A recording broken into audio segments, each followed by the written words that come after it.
ባልና ሚስት ይጣሉና ሽማግሌ ይሰበሰባል። ከዛም ሁለቱ ችግራችሁን ተናገሩ ሲባሉ ባል እኔ ከስራ ደክሞኝ ስመለስ ማረፍ ፈልጋለሁ፣ ነገር ግን ልጆች እያንጫጫች በፍጹም ማረፍ አልቻልኩም ይላል።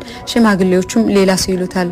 እኔ ከስራ ስመለስ ልጅ ያስተለኛለች፣ ወጥ ትሰራለች፣ የልጅ ወተት ታፈላለች፣ ምን አለ ሳልመጣ ጨርሳ ብትጠብቀኝ ተቀምጣ እየዋለች ይላል በንዴት። ሚስትም በሰዎች ፊት ከዚህ በኋላ በፍጹም አንረብሽውም ብላ ይቅርታ ስለጠየቀች ሽማግሌዎቹም ትተዋቸው ይሄዳሉ።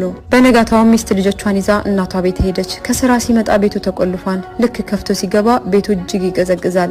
ከሰል ለማቀጣጠል ቢሞክርም እምቢ ያለው ልብሱን ደራርቦ ሚስት ሰርታ የነበረውን ጠራርጎ በላ። ዝምታው ሲጨንቀው ቲቪ ከፍቶ ለማየት ሞከረ፣ ግን የለመደው የልጆቹ ድምጽ ናፈቀው።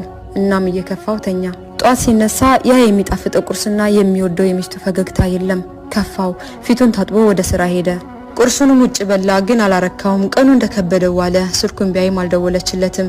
ውሎ ሲመለስ ራቱን ውጭ በልቶ ከጓደኞቹ ጋር ቢያመሽም በመጨረሻ ያ ባዶ ቤት ጠበቀው። ለቅሶ ቤት ይመስል መግባት አስጠላው። ዞር ብሎ ሲያስብ ለካ ያለ ሚስቱ ጎዶሎ ነው። ለካ ልጆቹ ረባሾቹ ሳይሆኑ አጫዋቾቹና የመንፈስ እርካታም ነበሩ። ከዛ በኋላ በእጅ ያዙት ወርቅ ሆናችሁብኝ፣ ጥቅማችሁን ስላልተረዳሁ በጣም በድያችኋለሁ፣ እባክሽ ይቅርበኝ ውዷ ሚስቴ ብሎ በሽማግሌዎች ታረቀና በሰላም ይኖሩ ጀመር።